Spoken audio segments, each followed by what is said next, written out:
আর আজকে যারা সংস্কারের কথা বলছে, বড় বড় জায়গায় বসে, এয়ার কন্ডিশনের ভিতরে বসে, বড় বড় দামি দামি অফিসে বসে তারা সংস্কারের কথা বলছে। আজকে যারা সংস্কারের কথা বলছে, এরা সুবিধা প্রাপ্ত হয়ে, অর্থাৎ সরকার তাদেরকে গাড়ি দিচ্ছে, তাদেরকে বেতন বোনাস ভাতা দিয়ে দিচ্ছে, তারপরে তারা বসে বসে সংস্কারের কথা বলছে। বিএনপি এসব সুবিধার মধ্যে থেকে সংস্কারের কথা বলেনি। বিএনপি যখন সংস্কারের কথা বলছে, তখন বিএনপি রাজপথে স্বৈরাচারের সাথে যুদ্ধ করছে একদিকে, আন্দোলন করছে একদিকে, আর আরেকদিকে বিএনপি দেশ গঠনের কথা চিন্তা করছে। যারা বলছে আগে সংস্কার পরে নির্বাচন, তাদের ক্ষেত্রে আমরা কি দেখছি? মুখে বলছে পরে নির্বাচন, কিন্তু তারা তো গিয়ে ঠিকই যে বিভিন্ন জায়গায় আমরা দেখছি নিজেদের প্রার্থী তারা ডিক্লেয়ার করে বেড়াচ্ছে। কোথায়? বিএনপি তো এটি করছে না। বিএনপি তো এটি করছে না। কারণ কেন বিএনপি করছে না জানেন? বিএনপি এই কারণে করছে না, কারণ সংস্কার একটি চলমান প্রক্রিয়া। সংস্কার কোনো ব্র্যাকেট বন্দি কোনো বিষয় নয় যে এতটুকু আসলো এতটুকু হলো হয়ে গেল। সংস্কার একটি চলমান প্রক্রিয়া। যেহেতু আমরা বিশ্বাস করি, সেজন্যই আমরা বলি যে নির্বাচন এবং সংস্কার একটি চলমান প্রক্রিয়া। সংস্কার চলতে থাকবে, কিন্তু নির্বাচন হতে হবে নির্বাচনের সময় মতো। এবং সে কারণেই আমরা অনেককেই দেখছি বলছে মুখে আগে সংস্কার পরে নির্বাচন, কিন্তু বাস্তবে তারা ঠিক তার বিপরীত কাজটি করছে, যেটি বিএনপি কখনোই বলে না, বিএনপি করে না। বিএনপি তাই করে যা বিএনপি বলে, বিএনপি তাই বলে যা বিএনপি করে।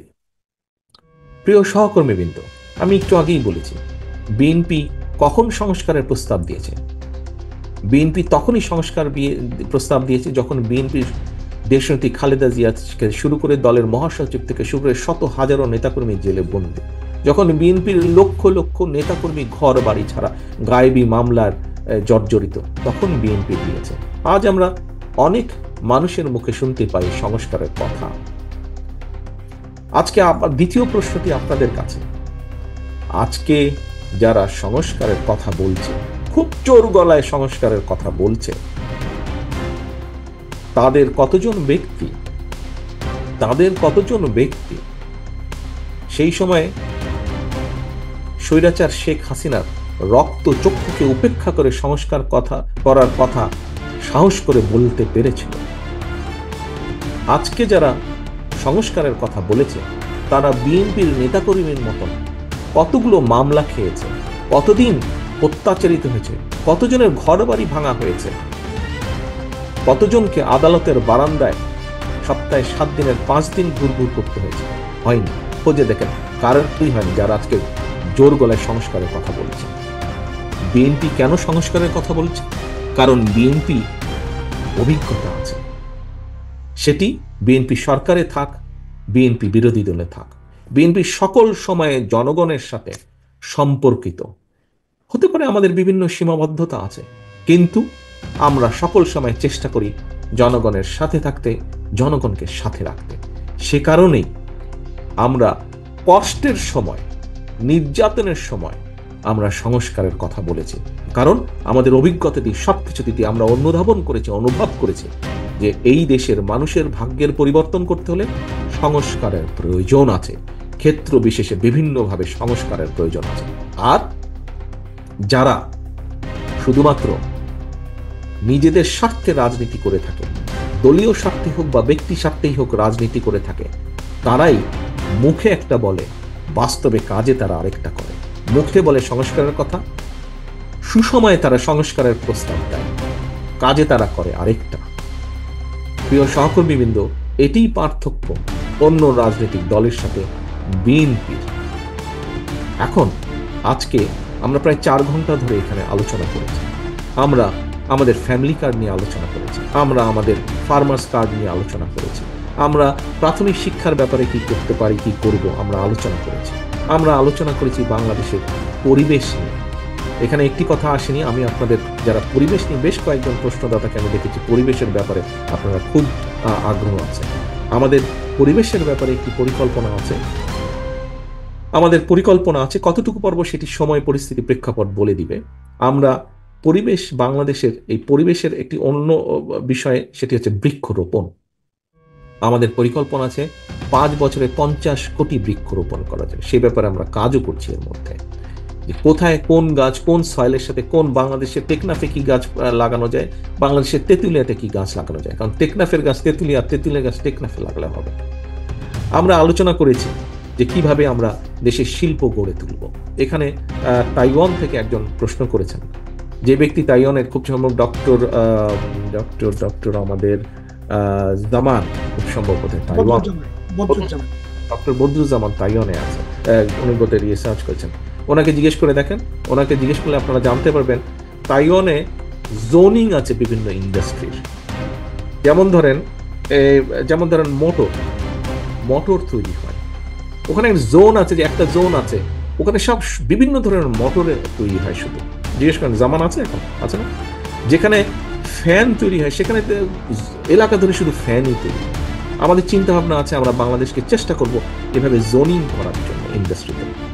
আমরা হেলথের বিষয় নিয়ে চিন্তা করেছি, এই যে কথাগুলো বললাম হেলথের বিষয় নিয়ে চিন্তা করেছি, মানুষের স্বাস্থ্য নিয়ে আমরা চিন্তা করেছি, স্বাস্থ্য নিয়ে কাজ করতে চাই, সেখানে কর্মসংস্থানের ব্যবস্থা করতে চাই। আমরা ইন্ডাস্ট্রিকে এমনভাবে সাজাতে যাই যেখানে প্রান্তিক মানুষের কর্মসংস্থানের ব্যাপার হবে, যেখানে আপনার প্রবাসীরা যারা এক্সপার্ট আছেন সেখানে এসে জয়েন করতে পারবেন। আমরা পরিবেশের যেখানে আছে পরিবেশের উন্নয়ন ঘটানোর জন্য আমরা সেখানে জব ক্রিয়েশন করতে চাই, এমনভাবে করতে চাই যেখানে পরিবেশ উন্নত হবে, একই সাথে মানুষের কর্মসংস্থানের ব্যবস্থা হবে। আমরা যে শিক্ষার কথা বলেছি, আমরা স্বাস্থ্যের কথা বলেছি, সেখানে আমরা ওই বিষয়টাকে প্রাধান্য দেওয়ার চেষ্টা করেছি, যে সেখানে আমরা আপনার প্রাথমিক শিক্ষা বলেছি, আমরা সেখানে আমরা ডক্টর পাভেল সাহেব বলেছেন যে সেকেন্ড বা থার্ড ল্যাঙ্গুয়েজ আমরা রেখেছি, খেলাধুলার ব্যাপারে আমরা রেখেছি, কালচারের ব্যাপারে প্রত্যেকটা জায়গায় শিক্ষকের প্রয়োজন আছে, সেখানে জব ক্রিয়েশনের ব্যাপার আছে। আমরা ফার্মাস কার্ড বলেছি, এই ফার্মাস কার্ডের আমাদের এখানে কাজী নামে একজন বোধহয় প্রশ্ন করেছেন এআই এর ব্যাপারে, যে ড্রোনের ব্যাপারে বলেছেন। আপনার মধ্যে জানা নেই বা জানা থাকতেও পারে যে আমাদের উপজেলা পর্যায়ে বা থানা পর্যায়ে আমাদের কৃষি অফিসার আছেন এবং তার আন্ডারে 2 থেকে 3 জন সহকারী কৃষি অফিসার আছেন। আপনি ড্রোন ব্যবহারের আগে তাদের কাছ থেকে আপনি ইনফরমেশন পেতে পারবেন। কিভাবে পেতে পারবেন? কারণ তাদের পিছনে আপনি রাষ্ট্রের টাকা দিচ্ছেন, বেতন বোনাস সব দিচ্ছেন, যে কোথাও যদি দুর্যোগ হয়ে থাকে কিভাবে আপনি তাদের কাছ থেকে তাৎক্ষণিকভাবে খবর পেতে পারবেন। কাজেই এই সবগুলো বিষয় নিয়ে কম বেশি আমরা চিন্তা ভাবনা করছি। আসুন জিজ্ঞেস করেন তো অন্য দলের লোক এত ডিটেল চিন্তা ভাবনা তারা তুলতে পারবে কিনা? এত ডিটেল কোনো কিছু তারা বলতে পারবে না। আমরা চিন্তা করছি, আপনারা এখানে যারা বিদেশে আছেন, একটি প্রাইমারি বিষয় আমার কাছে রিপোর্টটি জমা হয়েছে, এখনো রিপোর্টটি ডিটেলটা আমি দেখিনি। আপনারা ব্যস্ত থাকেন সকলে, আপনারা হয়তো হঠাৎ করে কোনো একটা কিছু প্রয়োজন আছে, আপনারা হয়তো দোকানপাটে যেতে পারছেন না, আপনারা কি করেন? অ্যামাজনে আপনারা অর্ডার দিয়ে দেন জিনিসটা। আপনাদের প্রত্যেকের এখানে পরিচয় আছে অ্যামাজনটা কি জিনিস। আমি যদি এখন আপনাদেরকে বলি অ্যামাজনের আপনার সেলিং লিস্টের মধ্যে যদি আমরা যাই, না হলে আমরা 2000টা আইটেম পাবো না? ডিফারেন্ট কাইন্ডের 2000, মিনিমাম 2000 আইটেম পাবো। এখন আপনাদের কাছে যদি আমি প্রশ্ন ছুড়ে দেই, আমরা কেন বাংলাদেশে অ্যামাজনের প্রকিউরমেন্ট সেন্টার বানাতে সক্ষম হব না? অ্যামাজনে যে এই যে 2000 আইটেম, 2000 মধ্যে না হলে 1000 আইটেমের ছোট ছোট ছোট ছোট ফ্যাক্টরি তো আমরা বানাতে সক্ষম হব যদি আমরা সুন্দরভাবে প্ল্যানিং করে দেব। অ্যামাজন ধরেন, আলিবাবা ধরেন, এই যে অ্যামাজন আলিবাবা দুটো যে বড় আপনার অনলাইন শপিং, এরা তো কোথাও না কোথাও থেকে জিনিসগুলো তাদের প্রকিউর করছে, তাহলে কেন আমরা তাদের প্রকিউরমেন্ট সেন্টার বাংলাদেশকে বানাতে পারবো না? কাজে এই বিষয়টি নিয়ে আমরা কাজ করছি, এরকম বিষয় নিয়ে আমরা কাজ করছি। কাজেই প্রিয় সহকর্মীবৃন্দ, আমরা এই জন্যই কাজ করছি, বাংলাদেশ জাতীয়তাবাদী দল আপনার প্রিয় দল এজন্যই কাজ করছে, কারণ এই দলটি এই দেশের মানুষের মনের মধ্যে গাঁথা, এই দলের শেকড় এই দেশের মাটির মধ্যে গাঁথা। সেজন্যই এই দলটি যখন নির্যাতিত থাকে, এই দলটি ভীষণভাবে যখন নির্যাতিত থাকে, সেই সময় এই দলটি দেশ এবং দেশের মানুষের কথা চিন্তা করে, এবং সেই সময় আপনি যখন কষ্ট থেকে কিছু করবেন, কষ্ট দিয়ে কিছু করবেন, কষ্টের ভিতর থেকে যখন আপনি কোনো কিছু তৈরি করবেন, সেটিই হবে প্রকৃত বিষয়, প্রকৃত জিনিস। আজকে আমরা দেখছি অনেকে অনেক সংস্কারের কথা বলছে, উই ওয়েলকাম দ্যাট, বাট এরা কখন সংস্কারের কথা বলছে? এরা কোন পরিস্থিতিতে সংস্কারের কথা বলছে? বিএনপির প্রতিটি দেশনেত্রী খালেদা জিয়া থেকে শুরু করে আমার গ্রামের শেষ কর্মীটি অত্যাচারিত, নির্যাতিত অবস্থায় তারা সংস্কারের কথা বলছে। আর আজকে যারা সংস্কারের কথা বলছে, বড় বড় জায়গায় বসে এয়ার কন্ডিশনের ভিতরে বসে বড় বড় দামি দামি অফিসে বসে তারা সংস্কারের কথা বলছে। আজকে যারা সংস্কারের কথা বলছে এরা সুবিধা প্রাপ্ত হয়ে, অর্থাৎ সরকার তাদেরকে গাড়ি দিচ্ছে, তাদেরকে বেতন বোনাস ভাতা দিয়ে দিচ্ছে, তারপরে তারা বসে বসে সংস্কারের কথা বলছে। বিএনপি এসব সুবিধার মধ্যে থেকে সংস্কারের কথা বলেনি। বিএনপি যখন সংস্কারের কথা বলছে তখন বিএনপি রাজপথে স্বৈরাচারের সাথে যুদ্ধ করছে একদিকে, আন্দোলন করছে একদিকে, আর আরেকদিকে বিএনপি দেশ গঠনের কথা চিন্তা করছে। প্রিয় সহকর্মীবৃন্দ, আপনি সেরকম একজন গর্বিত সৈনিক বা গর্বিত কর্মী এবং সেই রকম একটি গর্বিত রাজনৈতিক দলের কর্মী। হতে পারে আমাদের ভুল ত্রুটি আছে, হতে পারে আমাদের সীমাবদ্ধতা আছে, হতে পারে আমাদের মধ্যে কেউ কেউ কোনো কোনো অনৈতিক কাজের সাথে জড়িত, কিন্তু আমাদের সবচেয়ে বড় ক্রেডিট হচ্ছে কেউ যদি অন্যায় করে থাকে আমরা কোনো ডিনাইলের মধ্যে নেই। আমরা এখনো দেখছি, কারণ নাম বলবো না, অনেক রাজনৈতিক দল আছে, তাদের বিভিন্ন জনের বিভিন্ন বিষয়ের খবর তাদের সদস্যদের আপনারা দেখছেন আকাশে বাতাসে, অনেক কান পাতলে আমরা শুনতে পাচ্ছি। বাট কাউকে কি দেখেছেন যারা অন্যায় করেছে অন্যায়কারীর বিরুদ্ধে ব্যবস্থা নিতে? তারা তাদের অন্যায়কারী সদস্যের বিরুদ্ধে ব্যবস্থা নেয়। বাট আপনার দল বিএনপি অন্যায়কারীর বিরুদ্ধে, যারা দলের বিরুদ্ধে অন্যায় করছে, যেটা সামনে আসছে আমরা চেষ্টা করছি ব্যবস্থা গ্রহণ করতে, অর্থাৎ আমরা ডিনাইল নেই।